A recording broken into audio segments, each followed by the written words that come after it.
में लिखना, एक ही साइड लिखना, यानी सिंपल तरीके से लिखना। इसके अंतर्गत जो लेखांकन किया जाता है ना बच्चों, इसके लिए कोई निश्चित नियम नहीं, कोई निश्चित सिद्धांत नहीं, किसी पेशे की जरूरत नहीं, मतलब कोई ट्रेनिंग की जरूरत नहीं। आप जो अभी अनट्रेन्ड हैं वो भी लिख सकते हैं। जैसे कि आपके अगर परिवार में किसी का व्यापार है और आपको बोला गया कि आप दुकान पर बैठ जाओ, तो दुकान पर आप बैठ रहे हो, राम नाम का व्यक्ति है जो आपसे माल लेकर गया, आपने एक लाइन में लिख दिया राम ने माल खरीदा, राम को माल बेचा, राम से माल खरीदा, आपने सिंपल एक लाइन में लिख दिया और उस व्यवहार को लिख लिया। केवल याददाश्त के लिए लिखी जाती है, कोई निश्चित नियम नहीं होते, सिद्धांत नहीं होते, वैज्ञानिक नहीं होती, और इसीलिए वर्तमान में ये प्रचलित नहीं है। क्योंकि आज वर्तमान समय में क्या सिस्टम है बच्चों, जितना भी आपको अकाउंटेंसी में लिखना है उसके लिए ज़रूरी है कि वो निश्चित नियमों पर आधारित होनी चाहिए। सब चीज़ों की ऑडिट होती है, यानी कि गवर्नमेंट के द्वारा, और जितने भी संस्थान संगठन बने होते हैं उनके द्वारा वो एकदम सेटिस्फाइड होने चाहिए कि आपके लेखे सही हैं। छोटे छोटे व्यापारी इस पद्धति को अपना सकते हैं, क्योंकि ये सिंगल एंट्री सिस्टम जिसको कोई आगे शो नहीं करना होता, कुछ दिखाना नहीं होता, वो व्यापारी अपना सकते हैं, लेकिन बड़े व्यापार में ये सक्सेस नहीं है। इसीलिए यह छोटे व्यापारियों के द्वारा अपनाई जाती है, अपूर्ण होती है, निश्चित नियमों का अभाव होता है, सिद्धांत नहीं होते, लेकिन सरल होती है, ज़्यादा इसमें पैसा खर्च नहीं होता, इसके लिए कोई लेखाकार नहीं रखना पड़ता। सब प्रणालियों के अपने गुण होते हैं, अपने दोष होते हैं, इसीलिए वर्तमान में अपनाई नहीं जाती है।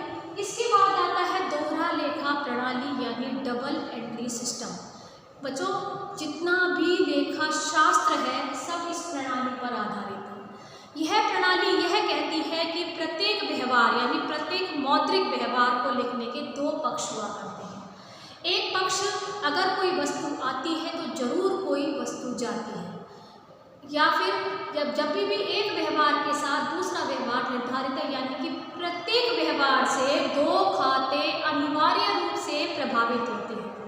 अगर कोई खाता बढ़ रहा है तो दूसरा खाता जरूर घट रहा है। यहाँ इस प्रणाली को पूरे विश्व में मान्यता प्राप्त है, और हमारे यहाँ भी ICAI जो इंडियन चार्टेड अकाउंटेंट इंस्टीट्यूट है, वह इस संदर्भ में नियम समय समय पर नियम बनाता है, और उस नियमों के अकॉर्डिंग ही आप पढ़ते हैं बच्चों। जैसे अगर आप एक राजस्थान के छोटे से जिले में बैठे हो, चाहे आप साउथ में चले जाओ, आपको सब जगह एक ही नियमों को पढ़ना पड़ेगा, और वो नियम दोहरा लेखा प्रणाली के ऊपर बेस्ड है। तो इसी नियमों के बेस पर आपको यहाँ लेखांकन पढ़ना पड़ता है। डबल एंट्री सिस्टम इसको बोलते हैं।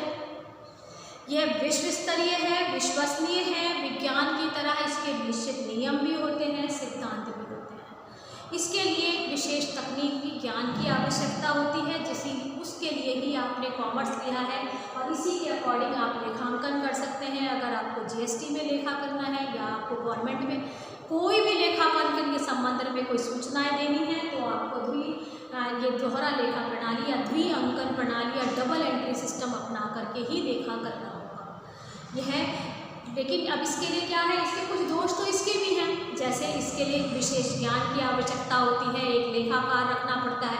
छोटे छोटे व्यापारों में भी लेखाकार रखना पड़ता है। ऐसा होता है बच्चों, जहाँ 20 लाख रुपये से ज़्यादा का टर्नओवर होता है, उसको 10 नंबर लेना पड़ता है, GST नंबर लेना पड़ता है, सब कुछ करना पड़ता है। तो वहाँ जो सिस्टम होते हैं, वहाँ जितने भी लेखे होते हैं, आपको अपने आयकर विभाग में भी जमा कराने होते हैं, तो वहाँ सब समय पर ऑडिट करानी पड़ती है। तो आपको तब ये डबल एंट्री सिस्टम अपनाना पड़ता है।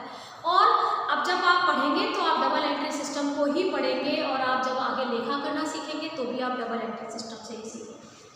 तीसरी प्रणाली होती है बच्चों महाजनी बही खाता प्रणाली। आप जानते हो, जब कभी अपने पुराने ज़माने में अपने जो दादा परदादा हुआ करते थे, वो लाल पुट्ठे भरी बही, मतलब जिल्द जिसको अपन कहते हैं, वो बहियाँ बनाया करते थे। वो उस बहियों में लेखा करते थे। उसमें बहियों में लेखा पूर्णतया भारतीय भाषा में या क्षेत्रीय भाषा में किया जाता था। बच्चों, ऐसा है कि ये जो प्रणाली थी ना, ये पूरे निश्चित नियमों, वैज्ञानिक नियमों पर आधारित थी। लेकिन हम, क्योंकि ये क्षेत्रीय भाषा में थे, अब क्षेत्रीय भाषा में होने के कारण हम इसको ये समझ लो मान्यता प्राप्त नहीं करा पाए, जिसका परिणाम ये हुआ कि इसी के अकॉर्डिंग ये दोहरा लेखा प्रणाली का जन्म हुआ इटली में। लुकास पेसियोली ने 14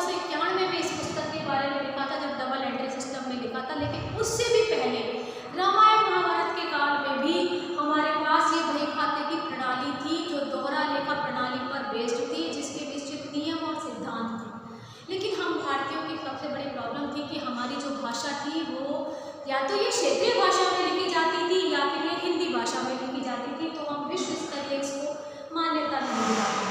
अब इसको मान्यता नहीं दिला पाए, जिसका परिणाम स्वरूप ये हुआ कि हमारे देश में ये अपनाई जाती थी, लेकिन उसके बावजूद भी हमको ये विदेशी प्रणाली की नकल करनी पड़ती है। अब हमारे देश में यह प्रचलन में नहीं है, क्योंकि इसमें एक रूपता का अभाव है। जैसे अगर आप यहाँ अलवर में बैठे हो तो आप मेवाती भाषा में लिख रहे हो, ठीक है। अगर आप राजस्थान में ही मारवाड़ साइड में जाते हो तो ये मारवाड़ी भाषा में लिखा जाता है, और यदि आप दक्षिण भारत में चले जाते हो तो वहाँ दक्षिण भारतीय की भाषा में लिखा जाता है, कहीं ये हिंदी भाषा में लिखी जाती है। तो एक रूपता समान रूपता का अभाव होने के कारण यह प्रणाली प्रचलित में नहीं है।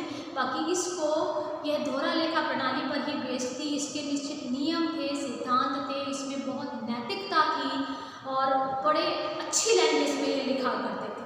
लेकिन वर्तमान में भी यह प्रणाली प्रचलित नहीं है। वर्तमान में आपको डबल एंट्री सिस्टम यानी दोहरा लेखा प्रणाली इसके अकॉर्डिंग ही आपको लेखांकन करना होता है, ठीक है बच्चों। इसके बाद जो आपका नया टॉपिक आता है लेखांकन की प्रणाली करने के बाद बच्चों, इसके नोट्स मैंने आपके बुक्स में डाल दिए हैं। इसके बाद जो आपका टॉपिक आता है वो टॉपिक है लेखांकन की शब्दावली। देखो बच्चों, हर सब्जेक्ट को जब आपको नया नया पढ़ना पड़ता है तो उसके बारे में आपको पूरा जानना होता है, अर्थात किस शब्द को क्या कहते हैं, वो उस शब्द का मीनिंग क्या है आपको जानना होता है। तो ये लेखांकन की शब्दावली थोड़ा हमारा लंबा चलने वाला टॉपिक है। यहाँ आप नए नए शब्दों से परिचित होंगे जो कि वाणिज्य के लिए या कॉमर्स के लिए एकदम स्पेशल होते हैं। इसी में ही सबसे पहला जो मैं आपको सिखा रही हूँ वह है क्रय, जिसको आप इंग्लिश में बोलते हैं परचेज। आपको इंग्लिश वर्ड जरूर जानना है, क्योंकि आप जितना भी लेखा करेंगे, चाहे आपके बुक में सब कुछ हिंदी में दिया हुआ है, लेकिन आप इसको इंग्लिश में ही लिखेंगे। यानी आपको टर्म्स जो है वो इंग्लिश में आनी चाहिए, क्योंकि आपको सारा अकाउंट्स के जो क्वेश्चन है वो इंग्लिश में करने हैं। तो बच्चों यहाँ है क्रय, परचेज।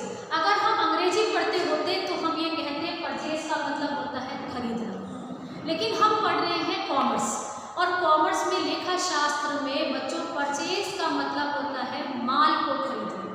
अब ये माल क्या चीज़ है बच्चों?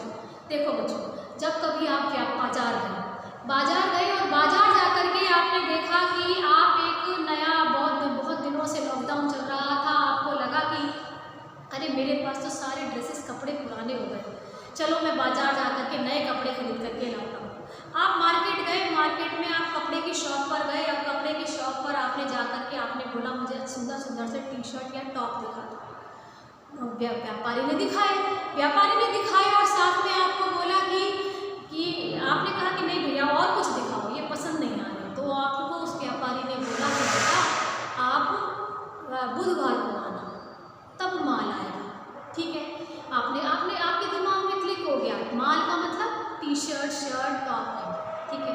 अब थोड़ा आगे चले, आपको लगा कि चलो मैं अपने स्कूल के लिए एक बैग खरीद लेता हूँ। आप बैग की शॉप पर गए, आपने बोला भैया मुझे बैग दिखा दो। उन्होंने बैग दिखाया, आपको वहाँ बैग पसंद नहीं आया, तो उस व्यापारी ने आपको बोला कि भैया आप बुधवार को, बृहस्पतिवार को आना, माल नया तब आएगा। तब आपके दिमाग में क्लिक हो गया, माल का मतलब क्या, बैग वगैरह। अब देखो बच्चों, जो व्यापारी जिस वस्तु को बेचने का काम करता है वह वस्तु उसके लिए माल कहलाती है। तो उसी माल को बेचने के लिए खरीदना परचेज कहलाती है। बच्चों, परचेज अपने आप में ही पर्याप्त वर्ड है।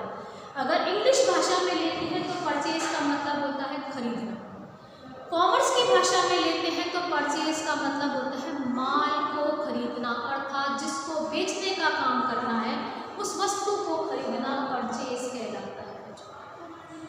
इसमें यह खरीदा हुआ माल होता है बच्चों, जिसका उद्देश्य केवल एक है कि इसको बेचना है।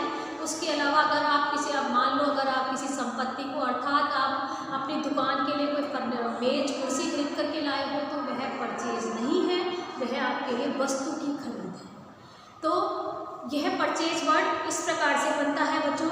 यदि खरीदा हुआ माल निर्माण करने के लिए खरीदा जाता है तो वह कच्ची सामग्री होता है। यदि माल बनाने के लिए खरीद रहे हो कि आप बना करके बेचोगे तो वो कच्ची सामग्री है, बनाया खरीद रहे हो तो वो पक्की सामग्री है। लेकिन कई बार ऐसा होता है बच्चों कि माल खरीद करके फिर बनाना है, फिर बेचना है। तो जो आधा बना हुआ माल है वो अर्धनिर्मित सामग्री है, वर्क इन प्रोग्रेस उसको कहा जाता है। तो बच्चों आज से हमारा टॉपिक शुरू हुआ है लेखांकन की शब्दावली। मैंने आपको एक टॉपिक सिखाया है, इसके नोट्स मैं आपको डाल रही हूँ। जो नोट्स मैं आपको डाल रही हूँ वो आपको लिखने हैं। आपको मैंने पहले भी बताया है, आपको चौड़ी कॉपी बनानी है बच्चों, कम से कम आपको इतनी चौड़ी कॉपी ये बनानी है। ये इसकी चौड़ाई ज़रूर होनी चाहिए। अगर आपको ऐसी चौड़ी कॉपी नहीं बनाते हो तो आप यूनिवर्सल वाली कॉपी जो इस आकार में बनती है, आप ऐसी कॉपी बनाना बच्चों। कम चौड़ा रजिस्टर आपको नहीं बनाना है, नहीं तो अकाउंटेंसी में आगे सवाल करने में आपको दिक्कत आए। आपको जैसी भी जब कोई भी प्रॉब्लम हो आप मुझसे पर्सनल कंसर्न कर सकते हैं। आज के लिए इतना ही, आगे हम कल मिलेंगे अगली क्लास में लेखांकन की शब्दावलियों में अनेक शब्दों को लेकर। थैंक यू बच्चों।